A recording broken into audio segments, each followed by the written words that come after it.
So we're just going to give it a little bit for people to continue coming in. I think we've got about 14 now.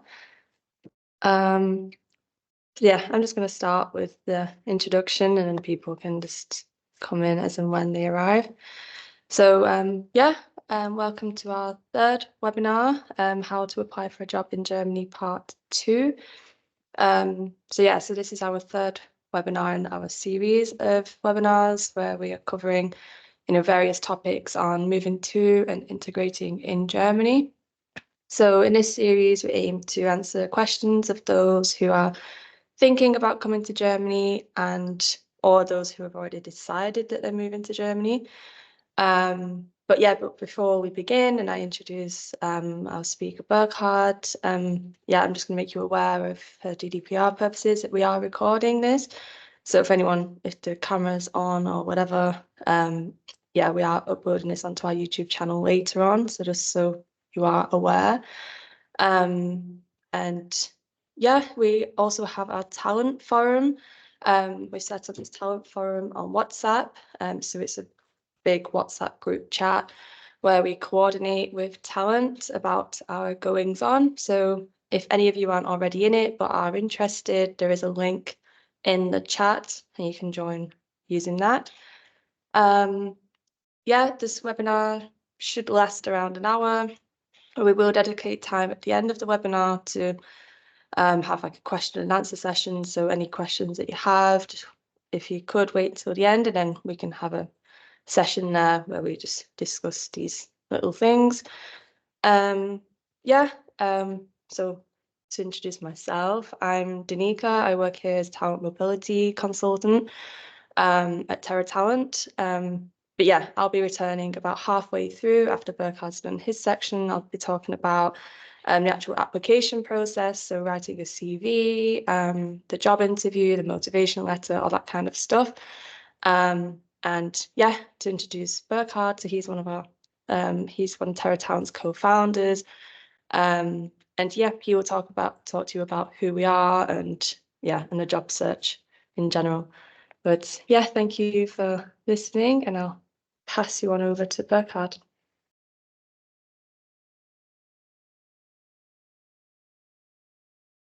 Thank you, Danica. Thank you for your introduction. Nice to see you all in the chat. As Danica mentioned, it's our third part. Hopefully we can give you some insight on the topic, as we already tackled the topic. So in the WhatsApp chat, we ask what you mostly would like to hear, and that was again how to apply for a job and how to find a job. So we dig a little bit deeper today. I'm taking the first part of that, and then Danica will go a little bit more in the details on CV writing, cover letter, and though I think Danica is the best person to speak to on that topic, as she just moved to Germany half a year ago, something like that. So she made her journey going through this kind of a process.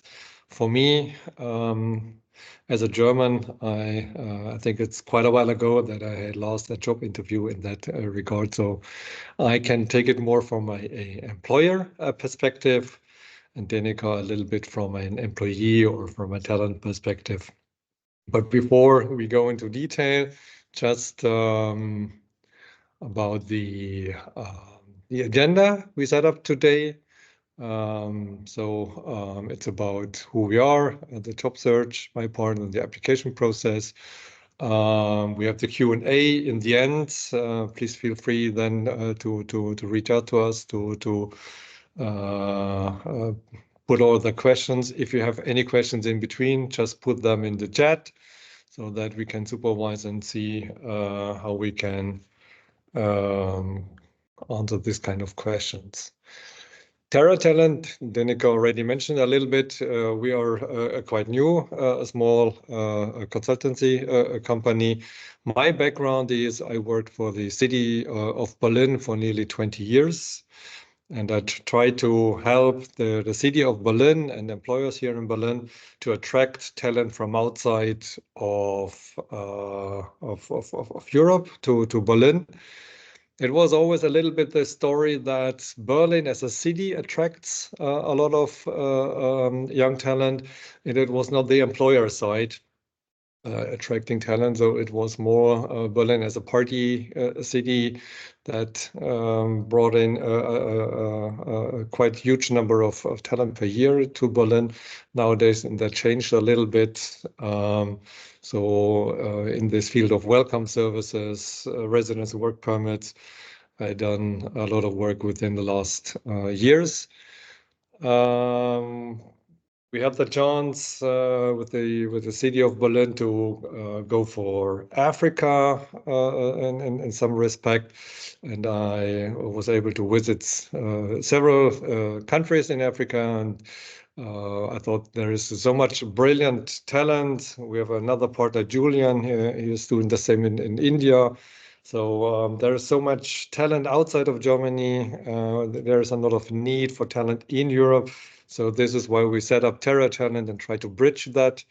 We are happy that we have been able to connect with the Black and Tech. Black and Tech is an IT black network here in Berlin with the diaspora of African IT talent in Berlin and Germany. This is pretty helpful for getting connections here in Germany. So for them, it's super helpful.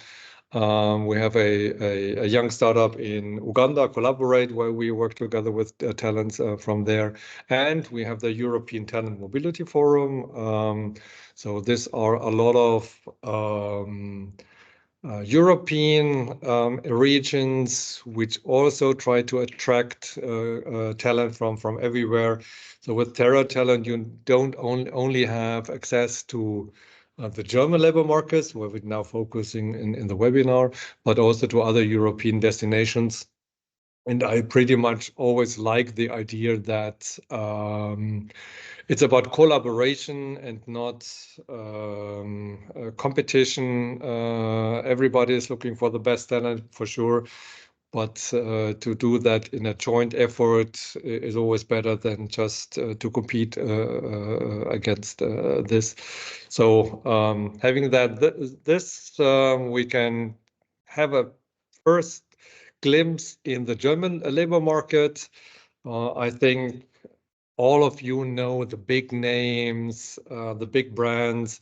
Germany is very famous for the automotive branch, Mercedes, BMW, Volkswagen, Porsche, Audi, you name it. Those big brands, insurance companies like Allianz, SAP, IT companies, Siemens. So these kind of brands are pretty much known around the globe. It is when you try to apply from abroad to those companies, always a very strong competition, because we Germans try to apply for those jobs also. So when I grew up as a young person, my parents always tell me, go for the big ones, make a good career, make good money, go for that. So for those companies, it's most of the time not that complicated to get applications, because, as mentioned, all the Germans, Europeans, whatever, all try to get the jobs over there. So it's always good to have one look further, which we call the German Mittelstand, the SME. SME, by European definition, is something up to 250 employees. The German Mittelstand is by far bigger. A company like Word doing the screws, I think they have like 20,000, 30,000 employees, which is a typical German Mittelstand. And this is the backbone of the German industries. Some of them are known, like Word, perhaps you have heard of them because they are dealing internationally. Economy, I think nobody knows. Even the Germans would not even know that kind of company. This is like the mother company of retail services in Germany, like MediaMarkt, Saturn. Those kind of brands are available. So very often these kind of companies are world market leaders in their specific niche and branch, but the names are not known, and it's much harder to find those companies to see what they are doing and to apply for them. But they cover like 60% in the German labor market are done by them. Then we have the small and medium-sized companies, which we put it here like smaller than 10 employees. I try to refer a little bit to the startup scene in that regard, because there are a lot of small companies, very international, coming up. We have one example here, which is Rocket Internet. They set up like Zalando, Delivery Hero, the big unicorns here already. We have a company called Carsten Maschmeyer. Carsten Maschmeyer is a private person in Germany. This is the biggest private investor in startups. So there's a lot going on in that. So we try to now go a little bit deeper in what does that mean in this typical different jobs. Overall, only one number, which is always referred to by the Federal Employment Agency. Germany needs to attract 400,000 foreign talent per year for the next years to have the workforce stable. Germany is a very old-aged society. A lot of people are going to retire within the next years, so the shortage will become harder, and the struggle to get to find talent will become more important for companies.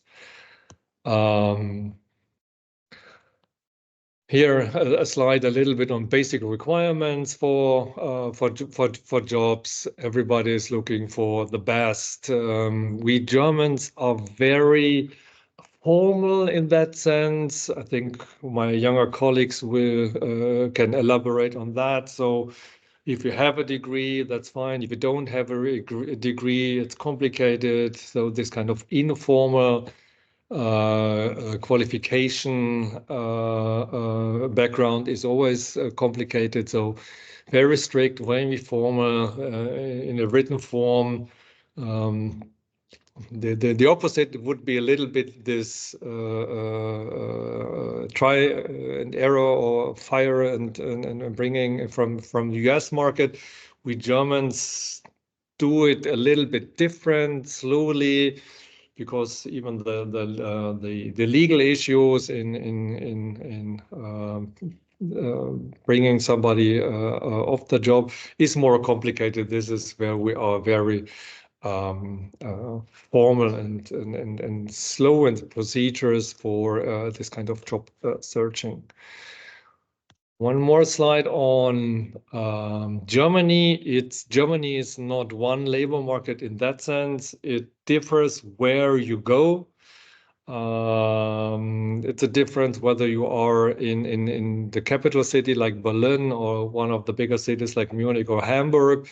You see that in the south, the salaries are higher. This is just because that most of the Mittelstand companies, they are in the south of Germany, and they are normally paying higher salaries.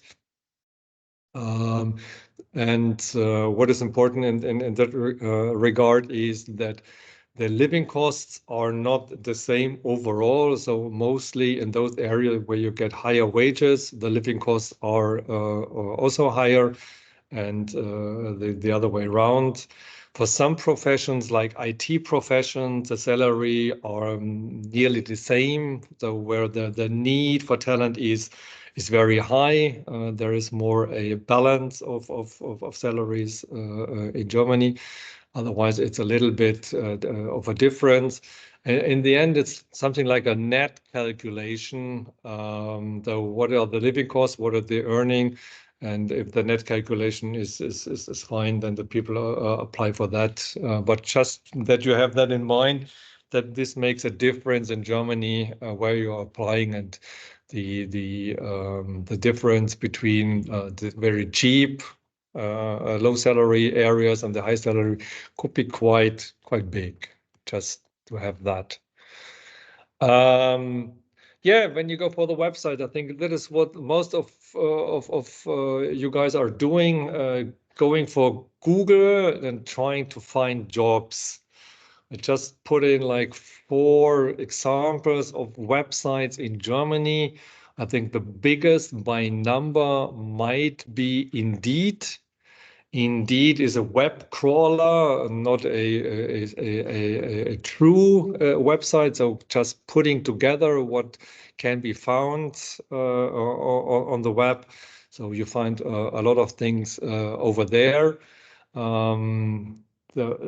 I would think the original biggest one in Germany is Stepstone.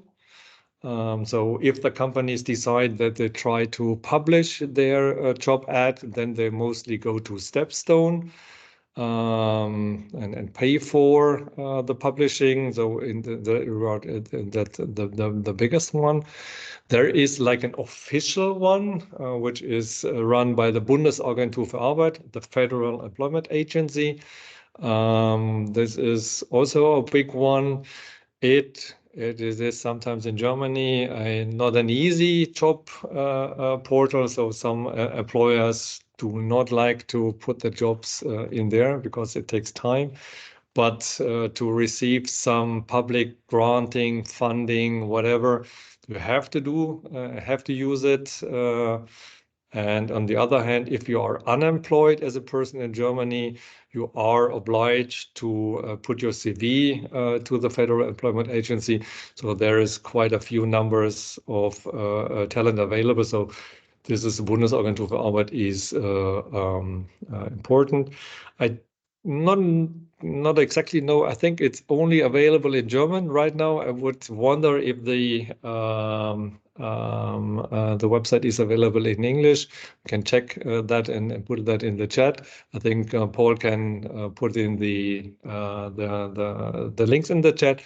And I put a 4th example, which is called green jobs, sustainable jobs. Green jobs are quite popular in Germany right now.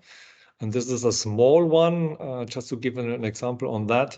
Later on in the end of the presentation, we had a big summary of all those kind of job websites available that you can check. As far as I remember, there was a startup trying to bundle that, and that was called 1,000 job websites. So something like 1,000 job websites are available in Germany, and this is already part of the problem. So where as a talent you should start to search, where as an employer you start to publish, if they have like 1,000 opportunities to put it, even on the big ones or in a very specific, like the green job ones. So in that sense, we call it labor markets, but it's not a true market that offers and demand are really balanced. So it's an incomplete market, which makes it very complicated. So the big question is, if those websites are not working, what is working?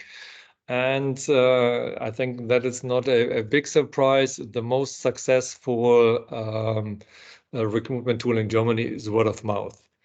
I know that word of mouth is complicated if you are not in Germany, because very often employers use something like referral tools, saying, okay, I have a staff and I just go for the staff. And do you have a friend? Do you have a former colleague at university? Somebody from the family which is willing to join our company? And a individual personal referral is always the best tool for the employer, because then you can refer, okay, I like the company, the boss is fine, the work-life balance is fine, whatever that is. So this kind of recommendations is always very helpful. And there is put it on the next slide, some numbers that like every third hire is done by word of mouth. So this is for the smaller companies, it's nearly like every second one. So you see a lot of those jobs are placed in that regard. Job website is only in every fifth case, and if you go for the company's website, it's only like 11%. So you see that the numbers are really coming down for those tools, which makes it complicated. I always name it the hidden labor market. So in total, in average, it's something like only 1 out of 3 jobs are ever published. So if you go for Indeed, if you go for Stepstone, you only see that one job which is published. 2 of those jobs, the hidden labor market, you never see because they might be placed by the word of mouth.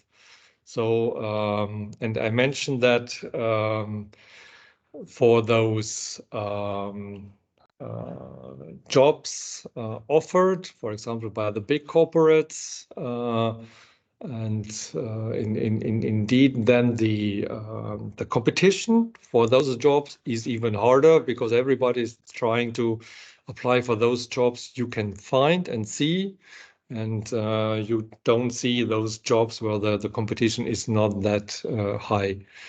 On the next slide, there is a little bit of our example for you don't have to underestimate that sometimes the German job applications not only have the aim of hiring, but also sometimes it's a little bit part of the marketing. You see what we are offering. We are offering 10 open positions. We are a very prosperous company. We are running, we are hiring. So there is something, a little bit of a marketing background. I would not say that there are not real jobs behind that, but don't underestimate that sometimes jobs are also published for the reasons of giving a good impression on the company and saying, yeah, we are growing in that sense. On the next 2 slides, we have a little bit going into depth. So if you see that kind of job advertisements with this kind of a marketing background, it's something like we are putting so many bullet points in German CVs, what we all would like to see on the talent perspective. This is sometimes not true for the job in that sense, but it's something also like we do that, and this is why we need the talent to have all these kind of skills available. So also in writing the CVs, there is always this self-expression of what we all doing, what parts do we have, and to put that all in a job ad gives also the impression that we are super sophisticated, highly technology innovative, things like that. So it's hard to do that. And to put that in a nutshell, it's not looking like this small little Swiss knife. It's the German job application, job ads are always looking like the right picture, very complicated. So what is the solution to that? I try to direct you to the hidden job market in a sense of don't think from a talent perspective, think from a employer perspective. Very often regions, cities, areas, they are working together in so-called clusters. In those clusters, there is everything described from a technology background. And we have just put in like 5 examples. Just put in one example. We're putting the links, and they are here. AI Berlin is a website where all those stakeholders in artificial intelligence in Berlin are placed, and you can see what they are doing, who is running what kind of project, who is receiving funding, who is getting a grant, who is doing something. That could be, this is true for everything. So AI Berlin, Automotive Baden-Württemberg is the website where Mercedes-Benz and all those kind of automotive industry in that Bundesland is put together. Hannover Messe is a big fair, by far the biggest one. I just look on the website. There are like 4,000 companies going to the fair and participating. Business Location Center is a website where all those companies based in Berlin are precisely described. Science Park, like Adlershof, is there. I think on the next website I have just put it a little bit out of Adlershof. What you can find is, you see that on the left side of the picture, the address list. So if you go for this Adlershof scientific park, you really find an address list. All those companies on the campus of this research park are listed in that. And one of the advantages, if you go, I always name it the back door of the labor market. Very often in that listings, you find even names and personalized contact details where you can try to reach out to the companies. What is the big task you have to do as a talent? You have to search for keywords, whatever that is. If you are studying in a certain field with a certain direction, try to find those keywords in those clusters that you see, okay, that company is precisely operating in that field.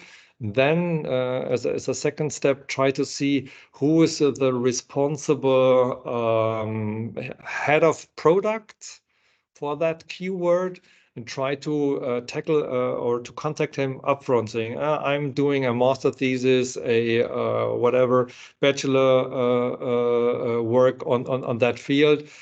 Can you give me some insights, or I'm working on that? And if you get feedback from that, then you can put in like an application.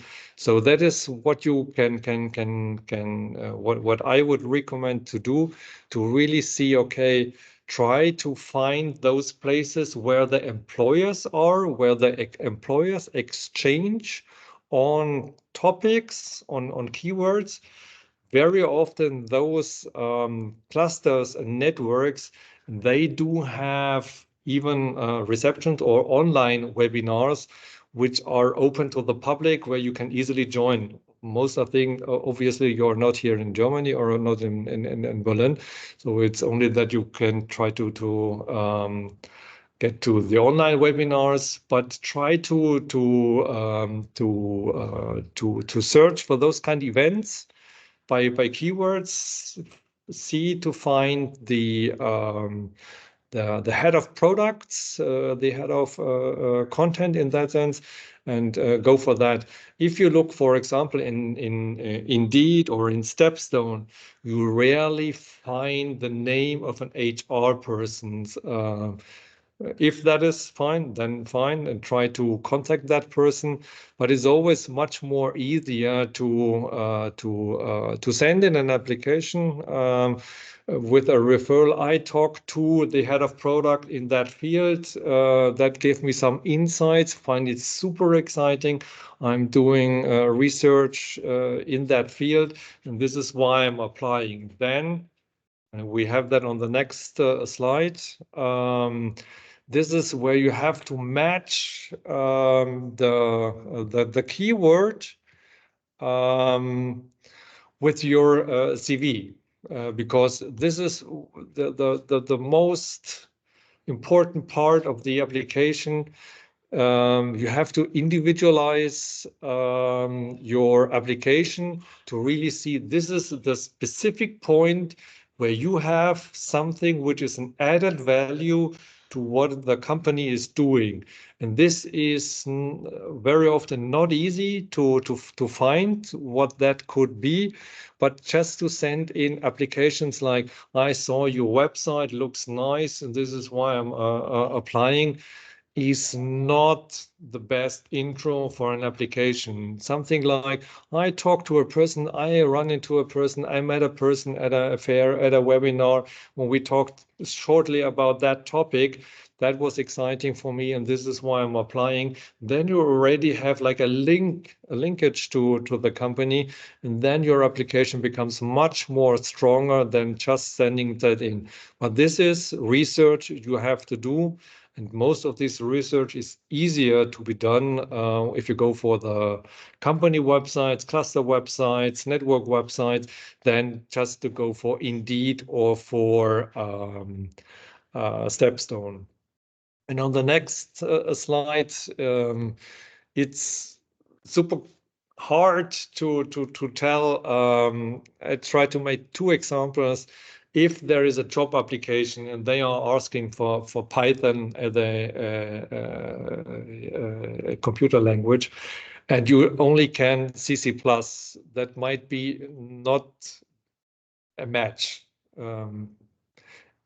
It could be another example, like if somebody is asking if you have very good presentation skills and working with PowerPoint, but you don't have PowerPoint, but you know Canva, that could be the same. Like it's easy to switch from Canva to PowerPoint or from PowerPoint to Canva, but from Python to C++ might be more complicated. So this is where you really have to think about if you see all those bullet points in a job description, where is something where you have this is a must, you have to have, or whether this is a thing where you should, if it's nice that you have that, or you can sort of say replace this, in my example, with PowerPoint and Canva, and you still see, okay, whether it's PowerPoint or Canva doesn't make a difference because it's about making presentations.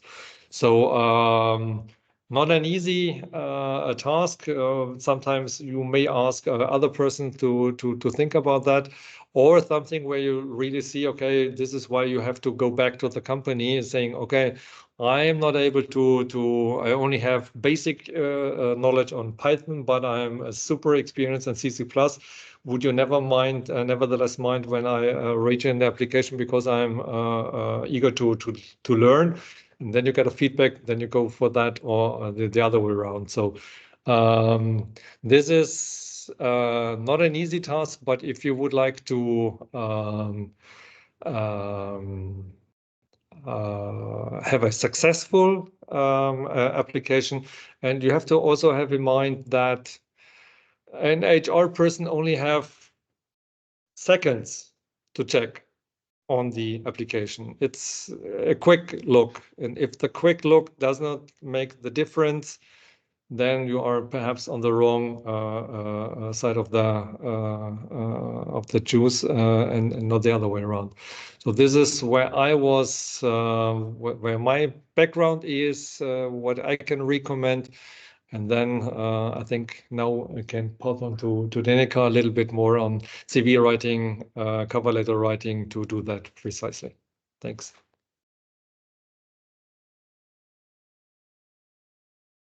Okay, thank you, Burkhard. Yeah, there's a lot of information there, but a lot of really important information.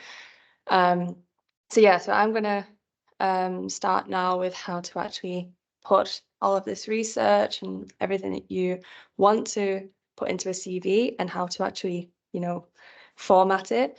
So yeah, so here I've just written some very just basic important points. So your CV should only be 1 to 2 pages long.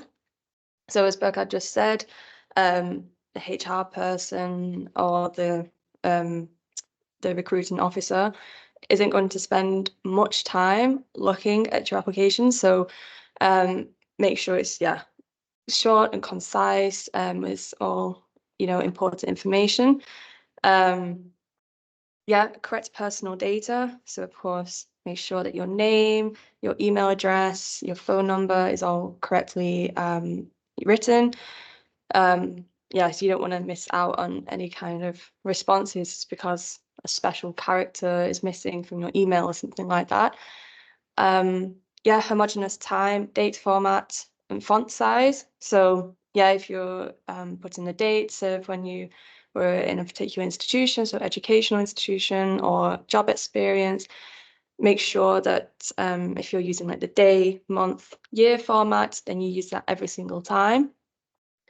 Correct grammar and spelling. So yeah, sometimes, employers can be a bit fussy. So if you make a spelling mistake or something like that, they could be a bit fussy about it. So make sure you proofread, and even if you can send your CV to someone else, and they can proofread it for you, sometimes having a second, second eye really helps. Yeah, make sure your skills and experiences can be immediately seen. So yeah, just that links back to the original point, is that employers will just skim your document. So yeah, they don't want like really essays about everything that you've done in your life, just a title saying where you studied, where you acquired this job experience, and then just a few bullet points saying what your main responsibilities were or skills you acquired, this kind of stuff. And then any soft skills that may have been mentioned. So as Burkhard was saying about the keywords, so really take these keywords and key responsibilities that are expected of potential employees from the job advertisement and see where you match. And if you do match, then really tailor your CV and your application to this application. So that means, yeah, if they're asking for a particular skill and you think, yeah, okay, I can do that, put it in. So that includes language skills or any certificates that you've acquired. So any online courses that you've done, any private courses that you've done outside of your professional career, outside of your educational career, include it if it's relevant. So on the next slide, yeah, so here we just provided an example of a CV from 1975. So it's a CV and a motivation letter. So back when they would judge you based on your handwriting, if you could write in cursive or not. And obviously, as you can see here, it's quite short because obviously back then it was mostly you leave school and then you jump into a job and you're probably going to be there for the rest of your life. Whereas obviously now it's much more complicated.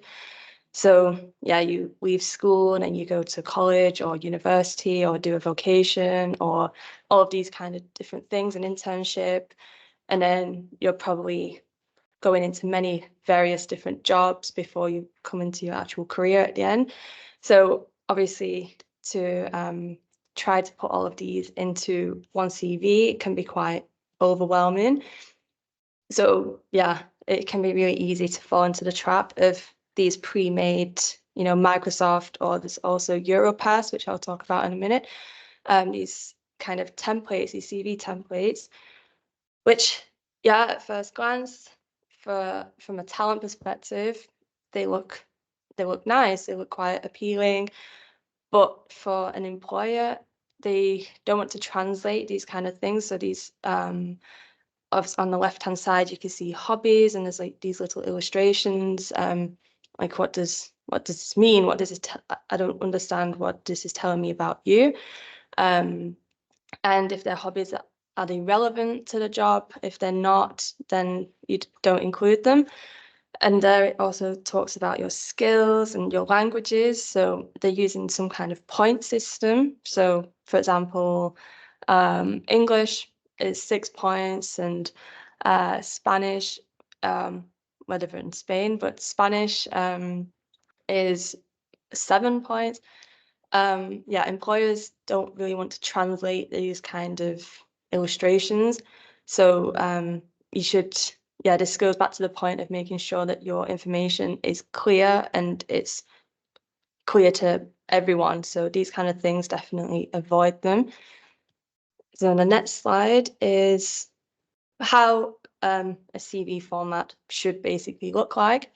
So the personal data is clear, concise at the top of the page. So it's name, address, phone number.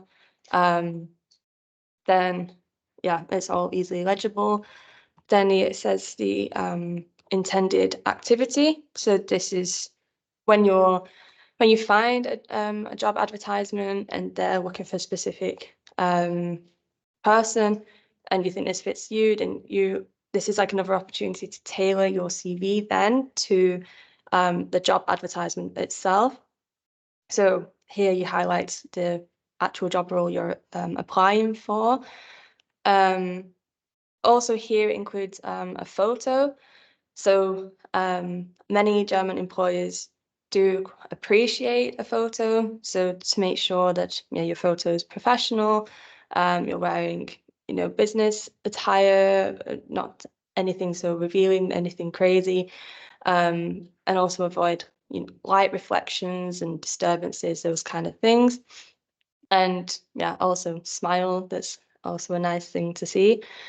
Yeah, then next underneath is education. So education is yeah, so it's clear, you can see where they studied and the skills that they acquired at this university and if it's relevant to the job application itself. So here she studied in international relations and she's written the skills that she acquired that are relevant to the job. Also professional experience. As you can see, education and professional experience are also included on the same page.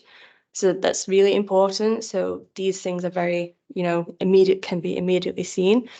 And as you can see, yeah, 3-4 bullet points for each specific job experience of just basic main responsibilities. And then at the other side, any further training, other activities, again, I'm going to repeat myself, that are relevant to the job. So anything that if you're applying for some kind of tech position, but you have loads of, sport and kind of achievements, it's interesting. It can be interesting, yeah, but it's not really relevant to the job application. So I wouldn't include it. And then, yeah, I'll mention quickly about the Europass CV. So the Europass CV builder template thing. It's this European Union kind of, template where you put in your details and it builds this CV for you. So of course, I mean, there are lots of rules to writing a CV and what to include, what not to include, all this kind of stuff, but it still has to be this individualism to your CV. Yeah, because German employers will appreciate this individualism if they're receiving hundreds of CVs that look exactly the same. It's going to be a bit boring. They're going to look for things that stand out, CVs that stand out. So yeah, on the next slide. So yeah, so I put in a message into our Terra Talent forum, so our WhatsApp group chat, and I asked for some actual examples of CVs. So then we can have a look at them and see like what not to do and what to do. So here is one of them. So from first glance, the education looks good, your study period, the qualification, where you received your diploma or where you studied, it's clear. But like I said already, so if you're including your bachelor, include any skills that you acquired underneath. So just one bullet point underneath, saying what you learned and why it's relevant. The first major thing is the personality statement and career objectives. So these, no one will read this kind of thing. So obviously it's nice, like having your personality statement and saying like, yeah, I'm hardworking, I can work in a team, all these kind of things. Of course, an employer is going to expect you to say that anyway. And these kind of things you can say in the interview or in a motivation letter, you can say, I am this kind of person, and this is an example of where I used this particular personality, skill or whatever. So these things can go into the motivation letter, which I'll discuss in a minute, but on your CV, they're not really required. The work experience is, I would say, that's good. It's you've written where your title, where you were, and the date that you worked there, and like I said, 4 bullet points, just discussing your main responsibilities. But one thing I did notice on the CV was there was a 5-year gap. So between this high school 2015 to the university in 2020. So obviously later on we can see any personal experience and skills that you have acquired. So any certificates that you've acquired, so online or in other private institutions, definitely include them, but include the time that you acquired them. Because at first glance, an employer is going to look at the education and see, oh, there's a 5-year gap here. What happened here? And then that immediately, opens the door to questions. So yeah, so if you did any kind of traveling or you went on parental leave or anything else, you can just say that. Just say, yeah, I did this and this and this, but this is what I learned, or these are the skills that I acquired during this time that are relevant again to the position. And then on the next slide is another CV. So this one, again, lots of great experience, but it's a bit overwhelming. There is a lot of writing on here. So, and the experience we can see comes onto the second page. Like I said already, education experience, try your best to put it on the first page because it's the thing that's most important to the employer. So technical skills would come later, and I would make a shorter list, or I would include these, I would write these underneath an experience where you acquired them, where you learned them. Education, so yeah, computer engineering and the university, but what did you learn there? How is it relevant to the job description, the job advertisement? And then, yeah, the experience is good experience, but like I said, at first glance, this looks like, oh, this is a lot of writing.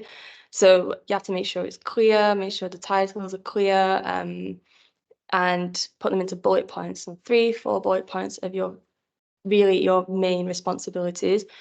And yeah, I mean, yeah, like I said, it's good experience, but make sure it's all on the first page. Education, what relevant things you learned there, and yeah, really concise, short bullet points with your responsibilities. And then any technical skills that you learned, put these underneath where you learn them. So if you learned this particular skill at this particular job in this particular position, then yeah, put it under there, but avoid this kind of list of like, what is it, Azure and media and all of these kind of things. It doesn't really say much. So yeah, try to tailor it to the position that you acquired them. And the next slide is about the motivation letter. So this is the next step. So once you've finished your CV, then you have to write a motivation letter. So this is where you really, this is really important to your application. And here you can really tailor your application to the specific position that you're looking for. So yeah, your motivation letter is basically a very standard letter. So address of the company, your address, and then underneath is the reason that you're writing the letter. So here you can write, you highlight the position that you're looking for, that you're applying for, and also on the job advertisement website, if there is some kind of reference number, put that into, so then it makes it easier for them to know, okay, you're applying for this specific job. So that's where you would include it. Yeah, here you have to also put the appropriate greeting. So if you know the hiring officer, if you know the name of the hiring officer, of the recruiting officer, put that in there. But if you don't, then yeah, sehr geehrte Damen und Herren also works. It's just the equivalent to whom it may concern. And then the next bit is where you just basically introduce yourself. So your name, the position you're applying for, where you heard about the job, would be a nice addition. Like Buff had already said, it shows that you've done some prior, you've had some prior engagement with this company already, and you have some prior interest in this company already. The main section is where you talk about your education and experience. So you can talk about where you're currently working or where you're currently studying, or if you've just left somewhere, you talk about that, and the skills that you acquired. So yeah, so here you could say, yeah, I'm a team worker, and here I have experience in working in a team in this project. This is something that you could include in this bit. And then you talk about how these make you qualified for this particular job. So yeah, and then the next section is a short section on why this particular company. So here you can include any information that you found out about them. So in your prior research, you can look at, say, their values. If you like their values, put that in this section. If you have an interest in any past projects they did, put that in there, or any upcoming events that they're going to hold, put that in there and say that you're interested in these kind of things. So whether that be, I don't know, sustainability, for example, just say that you like their values in sustainability. This, you've heard this, this, and this, you've read this, this, and this, and you're interested in being a part of that. It shows, prior research and an intrinsic interest in this position.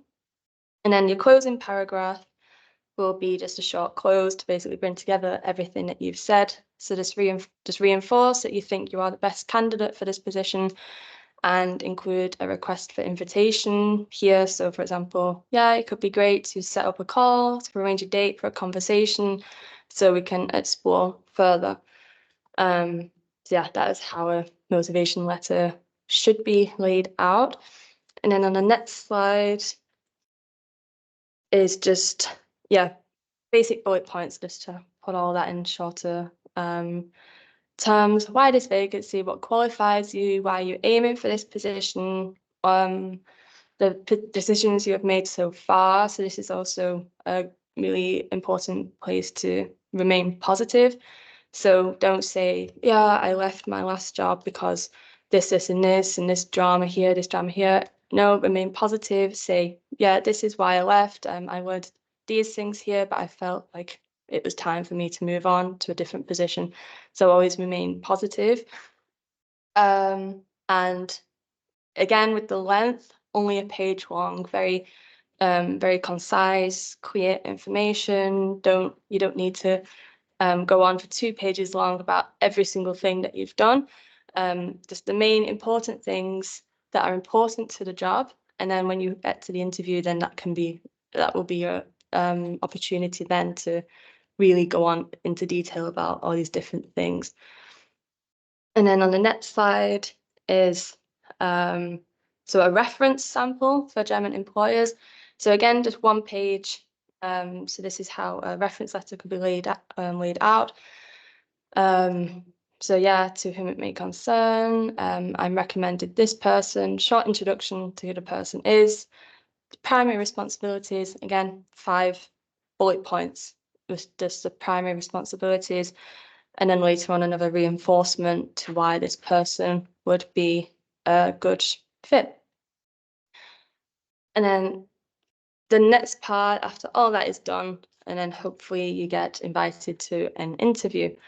So yeah, the first point of the interview is to plan your trip with good time.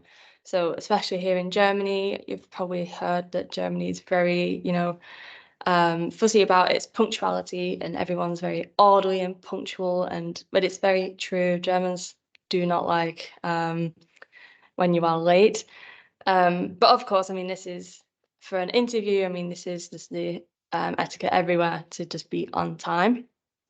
But also just to make sure you have enough time to actually find the location. So sometimes offices can be difficult to find. So I know for my job interview, I got here about 30 minutes beforehand, and I was panicking for a good 10 minutes trying to find the entrance, and I was calling the hiring manager, and I asked him, where is the entrance? I can't find it. And then he understood. He knew that the entrance was quite difficult to find. But because I got here quite early, I then had time to get to the office, and then I just sat, I drank some water, just chilled out, and then I was ready for the interview. So obviously you need to give yourself time to just really just relax before the interview. If you turn up right at the last minute, you're entering the interview then with not really great mindset. You're stressed and overwhelmed a bit. So really make sure you give yourself enough time. Adequate business clothes. So I would say don't over exaggerate. You don't need to wear a fully tailored suit, but also look somewhat smart. So just business casual will be fine. There are some jobs, it depends on the job, where they dress quite casually. But yeah, I would just always play it safe with business casual. Avoid, tracksuits and trainers and sports attire, that kind of stuff. I would avoid that. And yeah, definitely this probably one of the most important bits is to prepare your knowledge. So the first bit I've put salaries. So I've included 4 websites here. So Atlas, Berufe.net, Lohnspiegel, and Gehaltscheck. So here you can find out, you search your specific position or the industry in your specific position where you live.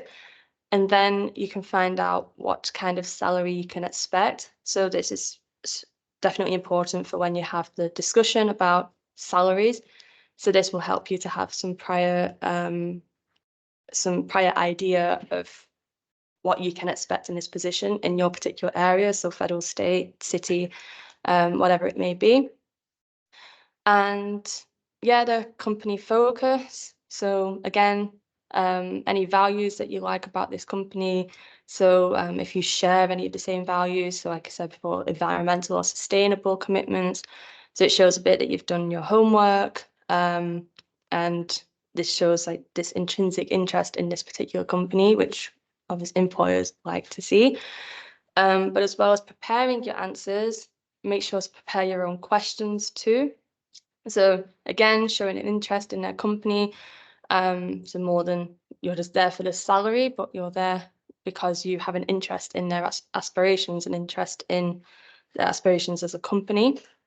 So yeah, this will again be linked to any research that you've already done. So goals, company goals, values, prospects for growth, all these kind of things.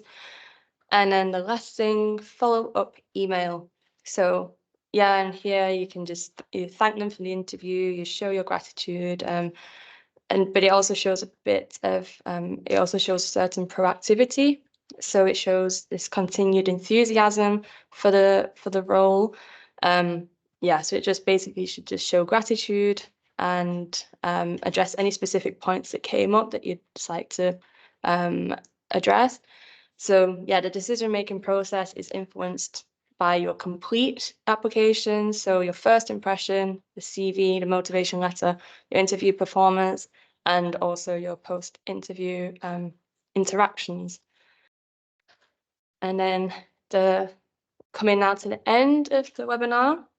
So here is just a list of these job search platforms. Burkhard has already spoken quite a lot about these already. So here's a list of sites, and then again on the next slide is organized under specific industries. So jobs in English, ICT, media, engineering, architecture. So here you can find these specific jobs in these specific industries. But like we said already, of course, not all jobs are posted on these online websites. A lot of them are through word of mouth. So it's really important to, as Bertha said already, find these keywords in these online webinars, join these online webinars. If you're not in Germany yet, this is where you can have this opportunity to network using the power of technology. But if you're in Germany, then yeah, really make use of these job fairs and definitely networking, because that is where you will find the figure was 2/3 of job openings. So yeah, I think that concludes the webinar now. So yeah, I'm gonna quickly introduce my colleagues like Paul and Kenny if they want to talk about their personal experience with finding a job in Germany. So we all came here as migrants, and we've all had the experience of finding a job, and we've sort of survived the job search. So yeah, if one of you would like to, they're already in the call, if any of them wants to give their experience. Hello. Hi, everyone. I hope you can see me and you can hear me. Thank you so much, Bukart and Denika, for that very interesting presentation. I myself was also enjoying and learning from your sharings. Very cool. And yes, so I think you said almost everything. But I mean, to every young person on this call, I think I will just emphasize on the need of networking and just being proactive. To be honest, not everything has to come from applying. First of all, as a young person, it's very important to know exactly what kind of career path are you looking at, what kind of skill set do you have. Then what works well is already just being proactive and reaching out to some of these employers on LinkedIn. You can even ask to maybe volunteer for a while, or I don't know, or even do like an internship, just to already build that relationship or even get that kind of experience, because it's very important to have these early experiences as a platform to build the kind of dream career you want to have. So I think this is something I will just emphasize for, especially for young people. So you can check out LinkedIn, even from these job platforms. Yeah, a lot of companies have internships. Just reach out to them. Not prioritizing money is very important, but prioritizing relationship. What kind of experience do you want to have? What kind of skills do you want to build, right? So always look at the big picture. Go on LinkedIn, go to these job platforms. You see a lot of companies. They are looking for talents like you.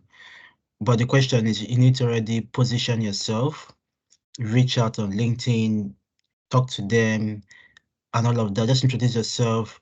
If possible, attach your portfolio already and just ask for like an introductory call, learn about your work, and just see what value can you offer to them, build relationship. And this is something that has worked personally for me in my career journey. Yeah, you don't have to wait to go to the website and wait for openings, but even just building that relationship. For me, I think relationship is very crucial for every person, whether you're in career space or whatever space you are, relationship building. I remember almost 2 years time flies when the first time I met in Bukat in Kampala in Uganda. I was working for a German company also in Uganda, and just having this kind of touch points, conversations, relationship.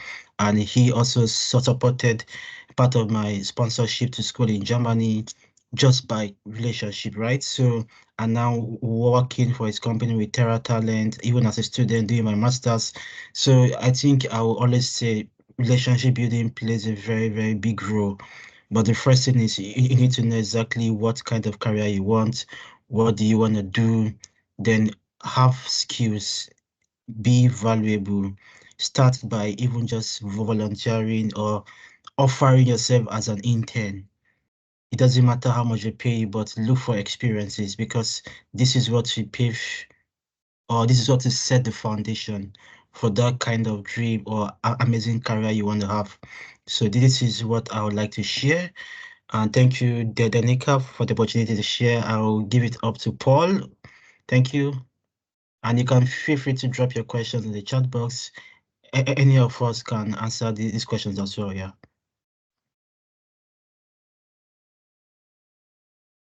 Hello guys, I'm Paul. And well, I thank my colleagues for giving me the opportunity to speak with you guys. I think experiences are different, but what I would also like to really stress on is like you visiting talent forums or networking events. It's really important as a young graduate or as a young person, regardless of where you want to like start your career, be it in Germany, be it in Africa, be it in India, anywhere. It's important for you to visit these events and then like try to meet employers or hiring managers, speak with them directly, establish a relationship with them, as Kenny said or Elisha said. So it's really important, and I would definitely also stress on that, like building a relationship with people already in the field or people in the field you want to study, you want to work in. Also, I think Danica did mention of the fact that like in Germany, like Germans like people who are punctual. So being punctual is also important, but also I'll stress on this. Don't be too early. Germans also hate it when you're too early. Probably maybe 15 minutes at the time, 30 minutes at the time, as she said. It's acceptable, but being too early is also like something frowned upon in Germany as well. Also, I think everything has been said. The way you structure your CV, the way you write your application, and in the CVs, I saw references being like written. In Germany, references are not written in the CV; they are like sent. As in whoever you worked with has to like give you a reference letter, or the company has to give you a reference letter as proof of employment or proof of working certificate that is attached. So if you need reference, reach out to your former employers or your schools to write a good reference for you. I think that would be all, as everything has been said. Thank you. And if you have any questions, don't forget to put them in the chat box so we can answer them.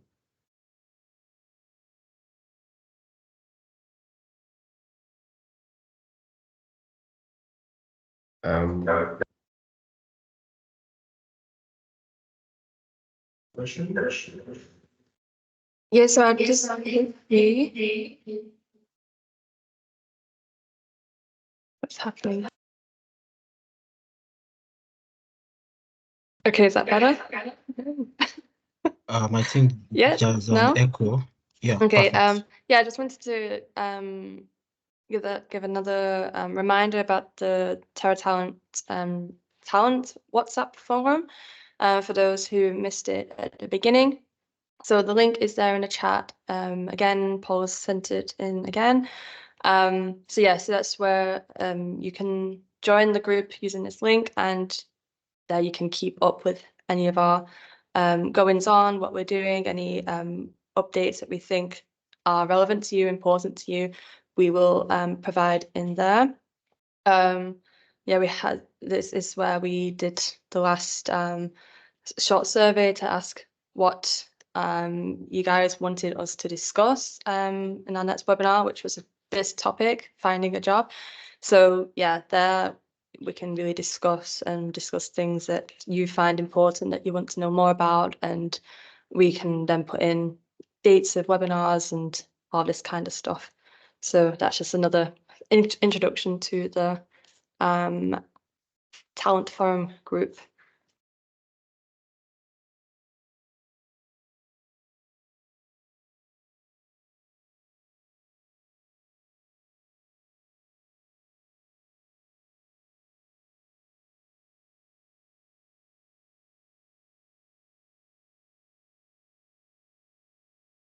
Just on the question, I already answered that. So individually we can do that. We can do that not in every case, and that would be an overload, but in specific cases where we know the company, we can try. So reach out to us.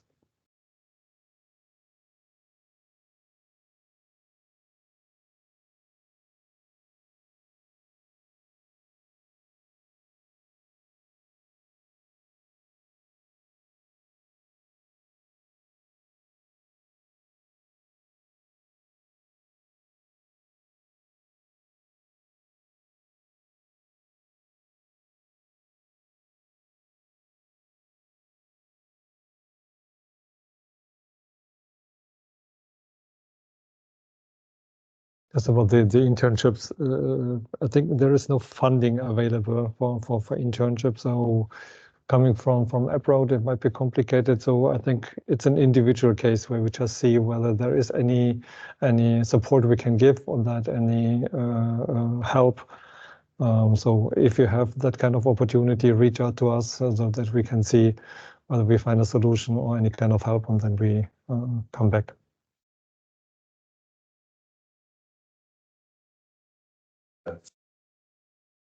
No comments.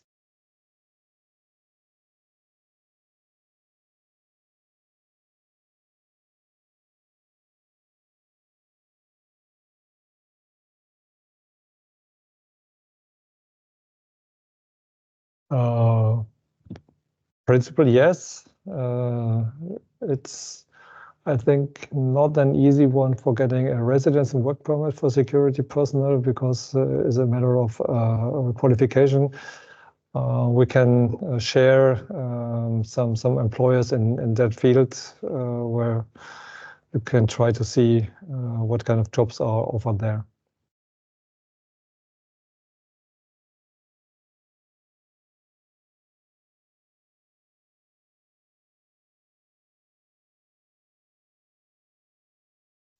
I try to give an answer on both questions. The job invite, not for trip expenses. Officially, there is no funding available. It's a little bit from my point of view. If a company really wants to have you, then the company should sponsor that. If they cannot sponsor that, it becomes complicated. German language skills is complicated. It's not complicated. It's about if you are, there is part in the German labor market on IT, on digital services, they are completely working in a English environment, and it's there is no German language skills available. I would estimate this something between 5 to 10% of the German labor market. In all the other cases, you will have to have some German language skills, and then it's depending whether this is like an A1 or A2 level, or whether this is a B2 level, not only for the residence and work permit requirements, but also for other German clients, other German customers. So this is where you have to look in the specific job interview. But to integrate in Germany, I think you can, as a software engineer, make your first steps in cities like Berlin, Hamburg. Without any German, at a certain point, you will need some German language skills. Otherwise, it will be complicated.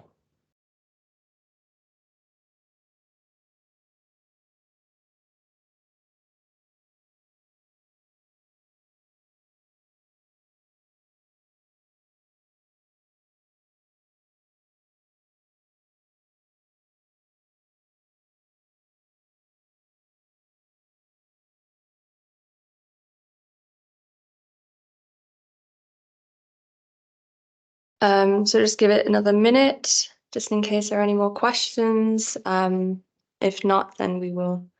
Oh, we've got one more question. I'll let you answer that, Burkhard. What's Terra Talent's role in the job search process?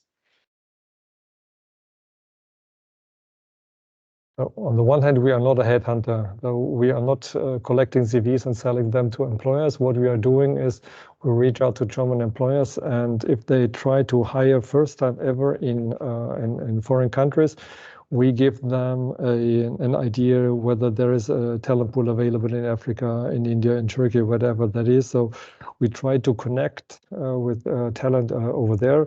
And once there is talent, we would then individually help with relocation services, work permit services. But in the end, we are a consultancy trying to consult German employers how to tap into the labor market, but not as a real headhunting company.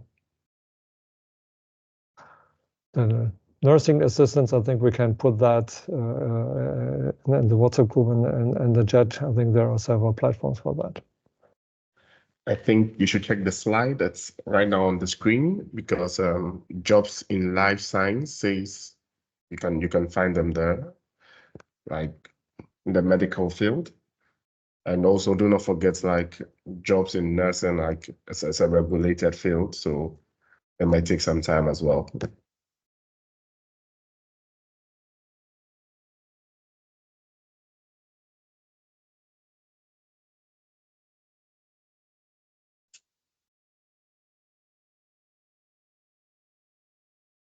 Okay, if there are no more questions, just to reiterate, we are uploading this webinar onto YouTube. So if there's any information on any of the slides that you want to see again, of course, go onto the YouTube channel. So our YouTube channel is Terra Talent, and you can find our channel and subscribe there if you want to see any other webinars.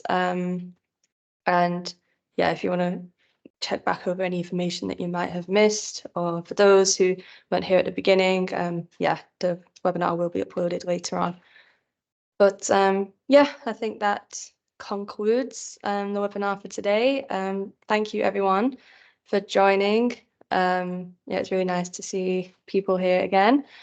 And yeah, we'll keep you up to date using the talent forum and the WhatsApp group. We'll keep you up to date with any next webinars, and I will look into that chat and put anything in that you might be yeah, if you need any extra information about next webinars. Okay, thank you.